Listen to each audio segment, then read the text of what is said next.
देखिए, मुख्तार की कहानी सरकार समझ रही है कि हमने द एंड कर दिया,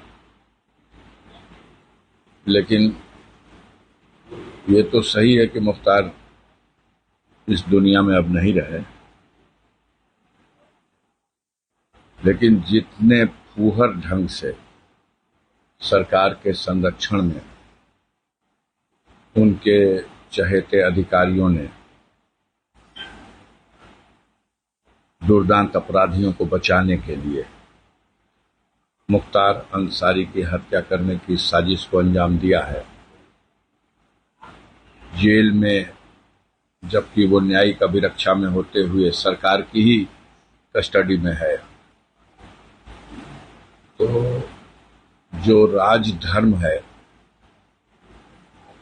उसकी हत्या हुई है। अब कोई इसे अपनी बहादुरी समझ ले तो अलग बात है। अब आप चैनलों के माध्यम से सरकार ये चलवा रही है कि उनकी मौत कार्डियक अरेस्ट हार्ट अटैक के हुई। प्रथम दृष्टया पोस्टमार्टम में ये कारण आया है। हम इसका खंडन नहीं करते। थोड़ी देर के लिए हम इसे मान लेते हैं कि उन्हें हार्ट अटैक भी आया है, तो उस परिस्थिति में उनको पहुंचाने के लिए मेरा या जो परिजनों का आरोप है उसी वजह से ऐसा हुआ है। 19 तारीख को मुख्तार को जहर दिया गया, जेल में खाने में मिलाकर जहर दिया गया। मुख्तार ने खुद इसकी कंप्लेन न्यायालय में कराई।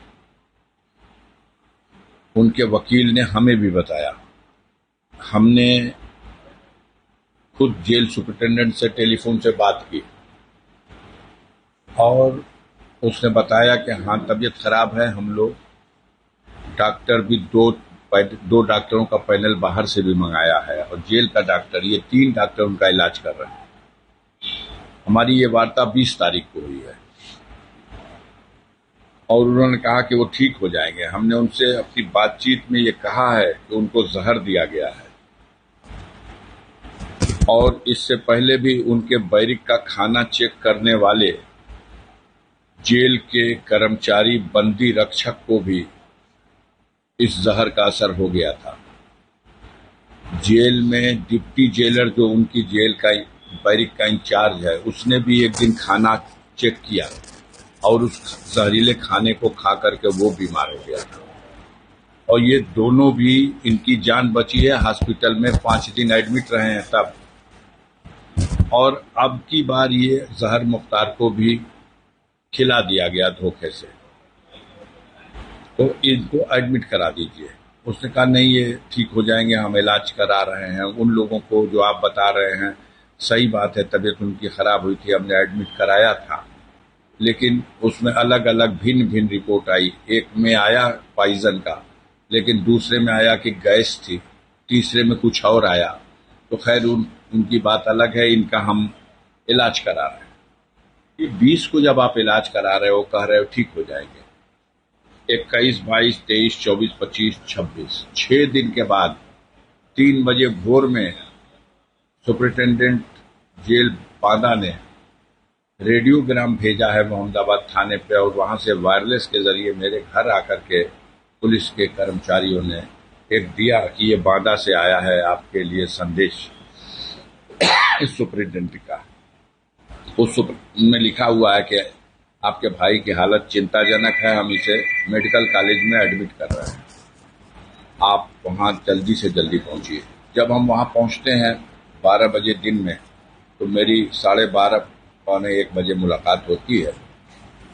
उस समय मुख्तार होश में थे, उनसे मेरी बात हुई है, लेकिन वो उठ के बैठने की स्थिति में नहीं थे। पेट बहुत ज़्यादा फूला हुआ था, उनका ब्लड प्रेशर अभी भी बहुत कम था, ऑक्सीजन लेवल कुछ मेंटेन हुआ था। उन्होंने बताया मैं जेल में बेहोश होकर गिर गया था और अब यहाँ आने के बाद धीरे धीरे मैं होश में आया हूँ, लेकिन हमारा इलाज अगर गंभीरता से ये लोग नहीं करेंगे तो हमारे बॉडी पे जहर का असर हो चुका है। मुझे जहर दिया गया है। सबके सामने उन्होंने फिर कहा। हमने डॉक्टर से बात किया कि आप रिफर कर दीजिए लखनऊ इनको पीजीआई के लिए या किसी और हॉस्पिटल में। तो उन्होंने कहा कि हम 3 से 4 दिन में इनको खड़ा कर देंगे। हमने कहा ऐसा मत करना कि इतनी देर तक अपने यहाँ समय बिता दो कि कहीं जाके इलाज ना हो सके। डॉक्टर के धर्म का पालन करना, समय रहते रिफर कर देना अगर कंट्रोल में ना आ रहा हो तो। उसने कहा हम 3-4 दिन में खड़ा कर देंगे, आप आके फिर मिल लीजिएगा।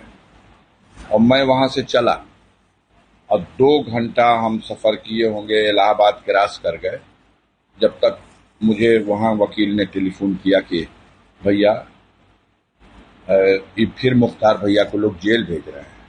हमने कहा क्या हुआ?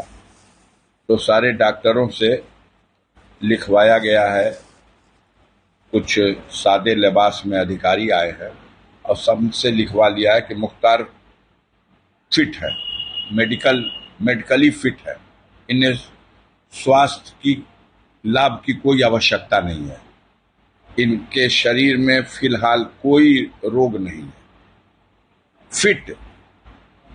और व्हील चेयर पे बैठा के उनको व्हील चेयर ढंगरा के ले आके एम्बुलेंस में लाद के सुबह में 4 बजे हॉस्पिटल में एडमिट किया जाता है और आईसीयू में डाला जाता है जहां क्रिटिकल पोजीशन में मरीज हो।